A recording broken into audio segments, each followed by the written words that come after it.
This is episode 1. Hi guys, this is Mamoon with Crazyy Football Talk. Hi guys, today's episode is all about the El Clasico, the game we are always waiting for.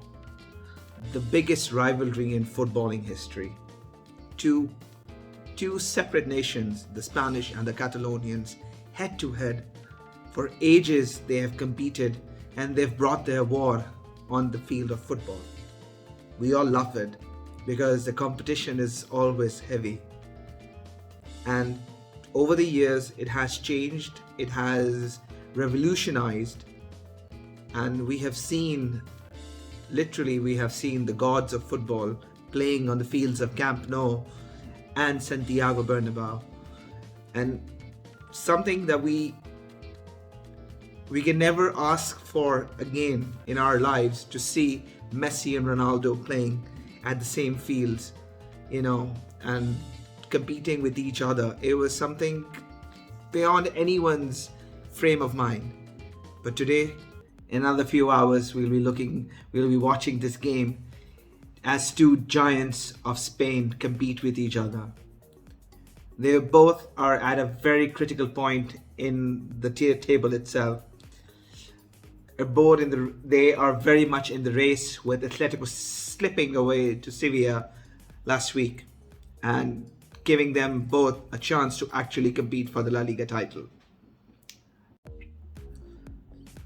So let's talk about stats. I'm going to keep it small, not too big, but the last 5 games. Let's talk about the last 5 games. So they're both in the same boat. They've both won 2 each. And there's a draw in the middle. Second, Madrid is now leading the winning streak, which is 97, and Barcelona is failing behind just by 1 game, 96. Second, so Barca, the last 5 games, they managed to win all 5, and that was a big plus. And this is giving Ronald Koeman's team a bit of a boost that they required. Frankly, when Koeman came in with the team that he had, I felt Barca was pale, selling Suarez and everything. It felt just completely pale. And I was afraid, and what is going to happen this year with Barca? As you can see from my background, I'm a Barca fan. But I love football, and I talk about football, I discuss about football. So I'm going to keep my videos very neutral so that you guys can enjoy it. So in the last 5 games, Barca have been improving itself slowly and gradually. And this is what it is required to do. So this is what I have comprehended from the last 5 games. So they played Valladolid, and they barely won at the 90th minute when Dembele scored one goal. So that came out at the right time, and we got the 3 points that we required. Second, at Real Sociedad, when they were playing away, they scored 6, and the main focus was Serginho Dest and Messi. Of course, everyone talks about Messi. I'll talk about Messi too, because he was superb in that game. Huesca, it was also Messi, and he was very much focused in that game, and Barcelona came out perfectly. If I keep referring to myself as we, is because I call myself a coolie, so I'm so sorry for that. I love the Real Madrid fans, don't worry. It's just that I call myself coolie, so I'm just going to refer we sometimes. So please don't mind it. And Osasuna was also a win, where Messi was also very dominant in the game. The Copa del Rey, which was against Real Sociedad, we won that also 3-0, and Messi was he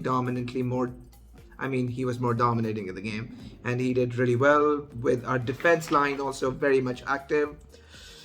With Barca, what I have focused in the last few games is that they have come out, the midfields, they've started coordinating very well with each other. This is what was missing in the Barca that we used to talk about, what we have in the last 10 years have seen. their midfield, how they would very well coordinate with each other, and they would make the necessary chemistry into the game so that they can win the game accordingly. They knew how to hold the ball perfectly without say of where the requirement of defenders coming up to support them with the ball. Of course, we know who we were talking about: Iniesta, Xavi, and Sergio Busquets. So among them, we're only left with Sergio, but don't underestimate Frankie and Pedri. They're doing a brilliant job at the moment, and they're just stepping up the game. I'm glad Frankie has found his rhythm in Barcelona, and this is what was required when he came to Barcelona. So let's head over to Real Madrid, the Los Blancos. I've got a lot of friends, cousins, who are all Los Blancos, or the Great Whites. So in the last 5 games, Real Madrid have mostly played at home, so they have predominantly had a nice run in the game itself. And Benzema has been the most centralized player in all these games. He has, I would say, has grown immensely after Ronaldo had left. And this has given him an opportunity to grow as a striker for Real Madrid and also perform accordingly to fulfill his destiny as a Real Madrid fan.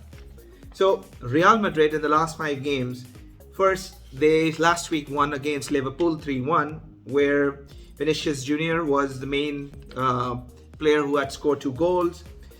Real Madrid played Eibar, where Benzema was also the main person to play. Playing against Celta, they were playing away. Again, Benzema was the main person in all this. They play Atalanta in the Champions League. Again, Benzema was there to make the day and save the day for Real Madrid. So let's talk Crazyy. Why am I saying both of them are on the same boat? There must be a reason for this, right? They're both well balanced. They both complement each other. Reason. Let's find that reason. Why am I saying this? Number 1, they both are heavily dependent on one striker. One is dependent on Messi, the other one is dependent on Benzema. Second, both their midfielders are working like a racehorse. Sergio Busquets, Frankie, and Pedri. The 3 have been really, really effective, and they're making a nice trio where they're connecting, developing the chemistry with Real Madrid. Toni Kroos, Modric, amazing player, just amazing, Modric, and Casemiro. So all 3, both the sides have their 3 midfielders working tirelessly together, having a nice chemistry. What is the edge that they can actually play from? Both have great goalkeepers, Courtois and Ter Stegen. So the goalkeepers are fine. Where they are lacking now is a defense line. Both are not playing their first legs. So what is the edge, the crazy edge that I'm talking about? Real Madrid have a game on Wednesday against Liverpool. So Zidane has to be a very clever fellow in finding and utilizing his players accordingly. I'm very sure he's going to go for the kill in the first 10 minutes. This is what has been and proven with most of the games with Barcelona. And he would actually try to score more than 2 or 3 just to have himself secured to bring them off as substitutes. So, coming to an end, I'm just going to thank you all for watching this video. Please do subscribe, of course. We really need the subscription. I'll be delighted if you can subscribe. Oh yeah. If you're crazy enough to subscribe, just do it. Okay? Because I'm going to keep this crazy up.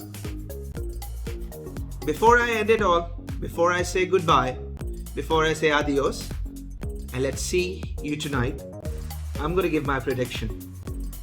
I'm going to say 1-1. Have a say. Comment on the comment box. Let's see who gets the right prediction.